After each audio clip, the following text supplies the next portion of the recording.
वेदानाम् अर्थसंघानां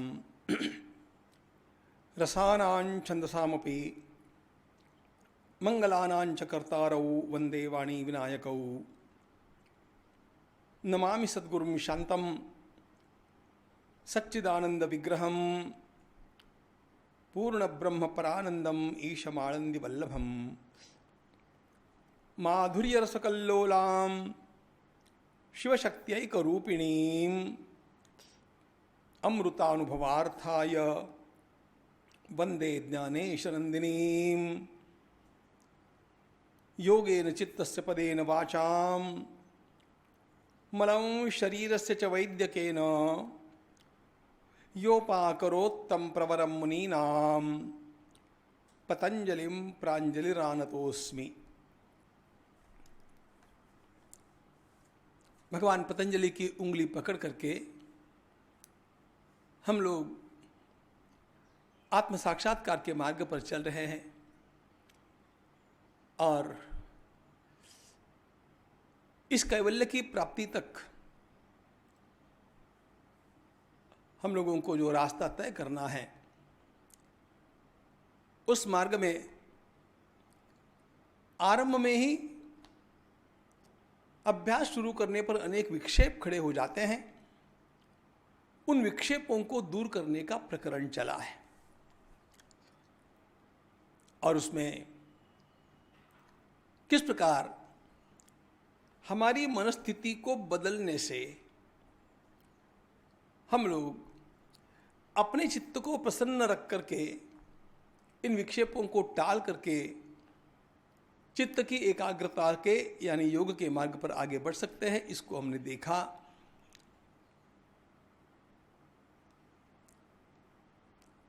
मैत्री करुणा मुदितोपेक्षाणां सुख दुख पुण्य पुण्य विषयाणाम भावनातश्चित्त प्रसादनम। चित्त की प्रसन्नता के लिए हमारी भावनाओं को कैसे हम लोग प्रबंधित करें, द साइकोलॉजिकल मैनेजमेंट।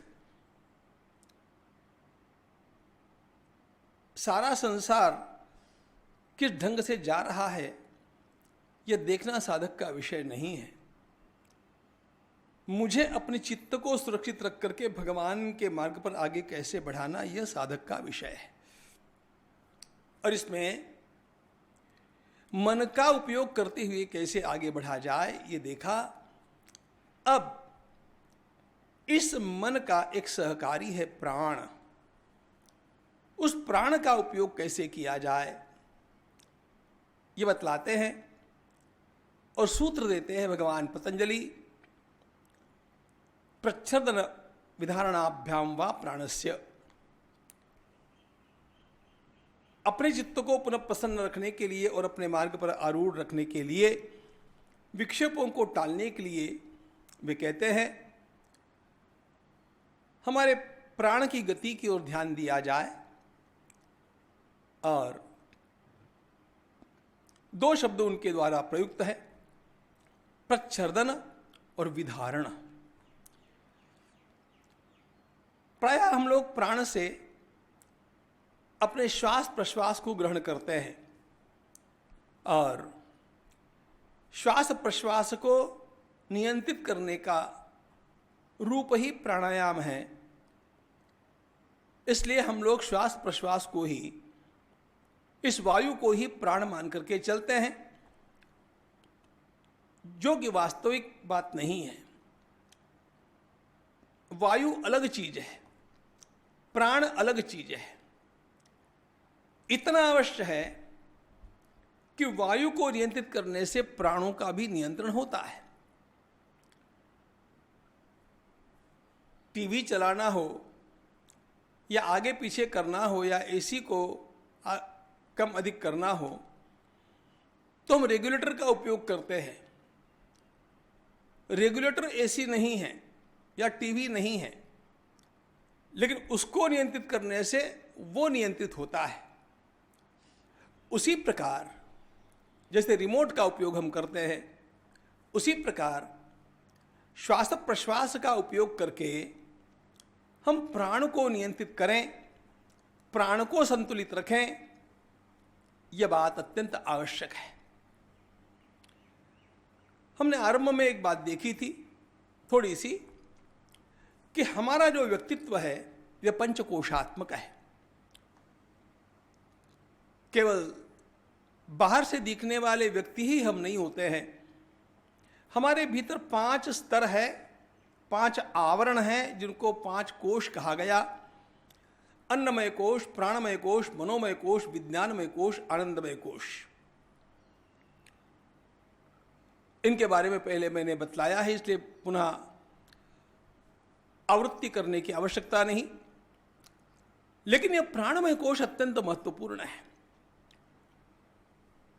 और जहां तक हमारे अस्तित्व की बात है, प्राण के बिना हम कुछ भी नहीं कर सकते हैं। उपनिषद में एक छोटा सा प्रसंग आता है, कहानी आती है, प्रसंग है। एक बार इंद्रियों में कलह हुआ कि हम सब में श्रेष्ठ कौन है। तो चक्षुरिंद्रिय आंख कहती है कि मैं श्रेष्ठ हूं,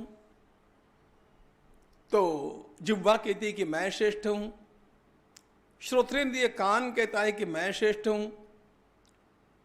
तो वही विचार ऐसा हुआ कि ऐसा करते हैं, किसके न रहने से काम ठप हो जाता है, इसको देखते हैं।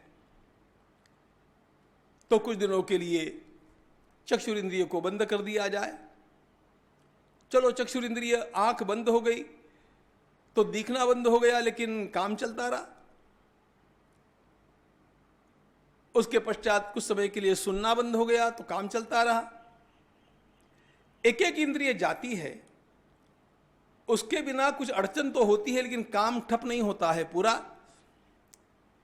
लेकिन जैसे ही सबके पश्चात प्राणों ने कहा कि अब हम जाते हैं, और जैसे प्राण निकलने लगे तो सारे की सारी इंद्रियां व्याकुल हो गई, सबका ही काम ठप होने लग गया। उपनिषदकार इस प्रसंग के माध्यम से एक बात बतलाना चाहते हैं कि सारी इंद्रियों का अपना अपना महत्व होने पर भी प्राण का महत्व सर्वाधिक है। आप ऐसे भी समझ सकते हैं, देखो, प्राण शक्ति का नाम है। हमारे भीतर की जो क्रिया शक्ति है उसको प्राण कहते हैं।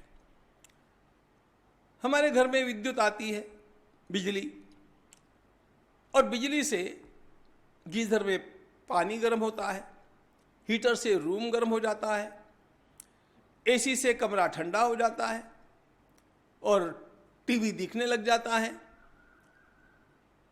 अब इनमें से एक उपकरण खराब हो जाए तो कोई बात नहीं, लेकिन समझ लो बिजली ही चली जाए तो क्या होगा?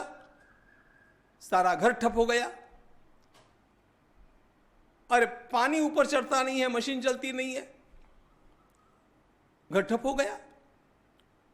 बस यही बात है। यह भिन्न भिन्न उपकरण इंद्रियों जैसे है और प्राण विद्युत जैसा है। इस प्राण का नियंत्रण अत्यंत महत्वपूर्ण माना गया। अब आप ये कहेंगे कि यहां पर निरोध तो चित्त का करना है और बात चली है प्राण की। ध्यान ये रखना चाहिए, प्राण और मन, हमारी सांस और हमारे चित्त की वृत्तियां, ये परस्परावलंबी है, परस्परावलंबी। आपके भी ध्यान में आएगा, यदि आप बहुत चिढ़ जाते हैं तो अपने आप आपकी सांस फूलती है। अब चिढ़ना मन की बात है, सांस फूलना यह शरीरगत परिणाम है जो प्राणों के कारण हुआ, प्राण के असंतुलन के कारण हो गया।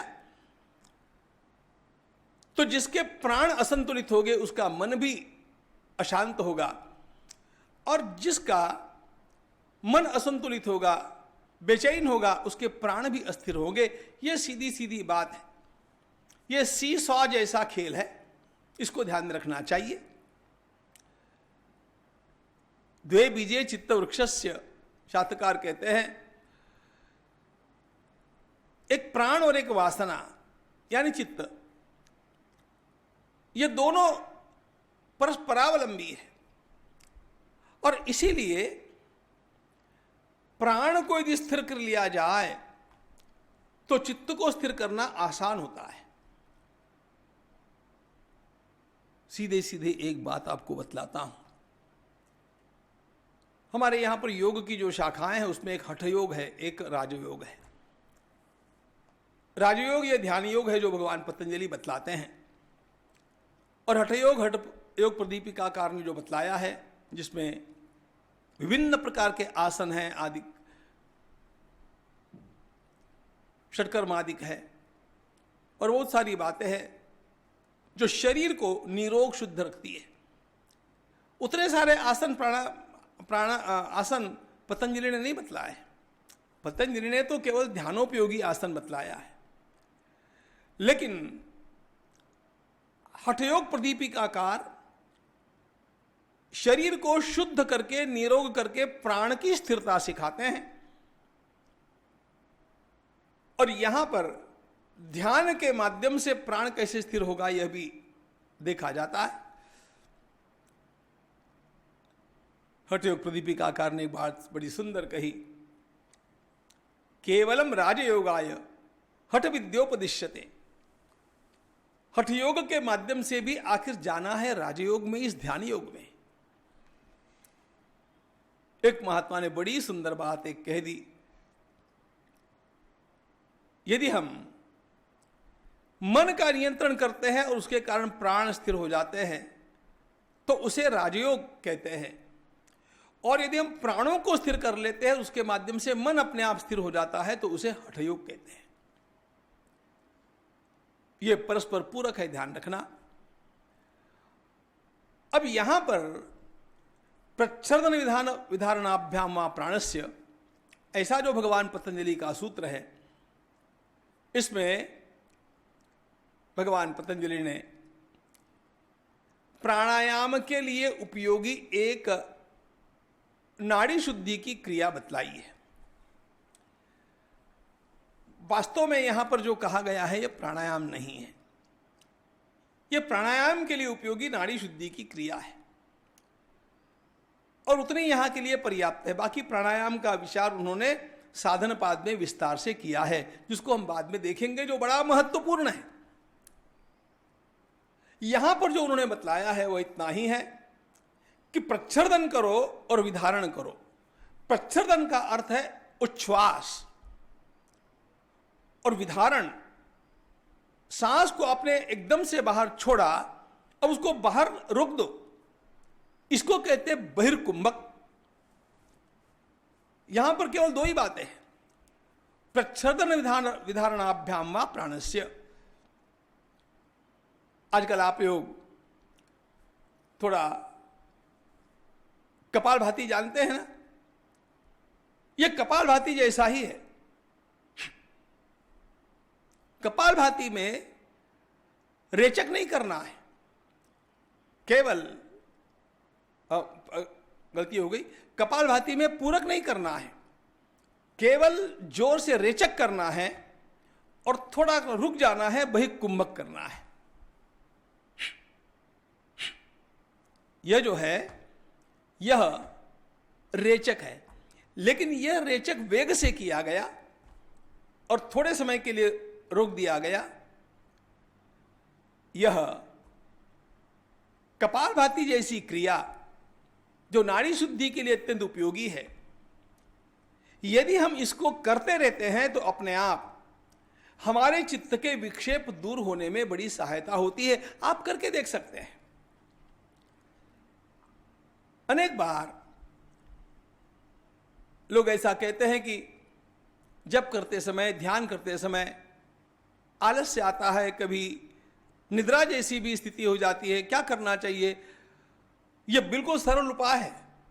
थोड़ी देर के लिए माला दूर रख दो, ध्यान को भी रोक दो और यह प्रच्छर्दन विधारण करना आरंभ कर दो, तो पुनः हम ताजा हो जाते हैं। प्रच्छर्दन विधारणाभ्याम वा प्राणस्य, यह भगवान पतंजलि का सूत्र है। अब इसको मैं केवल नाड़ी शुद्धि क्यों बोल रहा हूं, प्राणायाम क्यों नहीं बोल रहा हूं? आगे चल करके आप साधन पाद में देखेंगे प्राणायाम की जो व्याख्या की गई है, श्वास प्रश्वासयोर गति विच्छेद प्राणायाम, ऐसी व्याख्या है जिसमें सांस और प्रश्वास,